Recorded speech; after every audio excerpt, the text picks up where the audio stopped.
Welcome to Santosh talks. ఇప్పుడే వచ్చిన latest update ఏంటి అంటే ఓటింగ్స్ అన్నీ అయిపోయిన తర్వాత లీస్ట్ ఓటింగ్స్ ఎవరు అంటే ఆశా సైని అండ్ సృష్టి వర్మకి ఆశా సైనికి వెరీ మైన్యూట్ డిఫరెన్స్ అయితే ఉంది. కానీ ఆశా సైని అయితే ఎలిమినేట్ అయిపోతుంది. అని అప్డేట్ ఆల్రెడీ వచ్చేసింది. సో ఈ వారం ఎలిమినేట్ ఎవరంటే ఆశా సైని, బాటమ్ 2లో ఉన్నది సృష్టి వర్మ.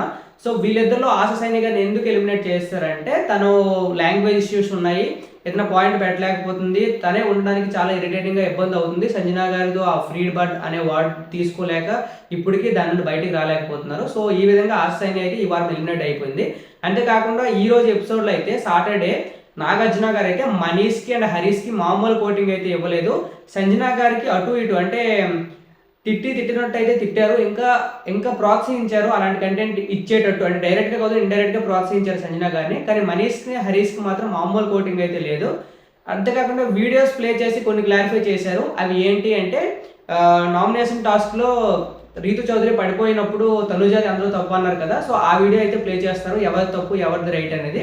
అంతేకాకుండా నేను కెప్టెన్సీ టాస్క్లో పవన్ కళ్యాణ్ హ్యాండ్ పెట్టాడు, చాలా మంది పెట్టలేదు, పవన్ కళ్యాణ్ కూడా పెట్టలేదని వాదించాడు, తనకు తెలుసు పెట్టాడని.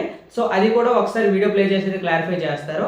అది దాంతోపాటు హరీష్ అండ్ ఇమాన్యుల్ గొడవ అయితే జరిగింది కదా, ఆ గొడవలో ఫస్ట్ హరీష్ రెడ్ ఫ్లవర్ అంటాడు అనమాట, దాని తర్వాత ఇమాన్యుల్ గుండంకులు అంటాడు. సో హరీష్ది ఫస్ట్ తప్పు అన్నట్టు చూపించే వీడియో కూడా ప్లే చేశారు. సో ఇవన్నీ ఈరోజు ఎపిసోడ్లో రాబోతున్నాయి. సో కంటెంట్ నచ్చితే లైక్ చేయండి, షేర్ చేయండి, కామెంట్ చేయండి. Thank you.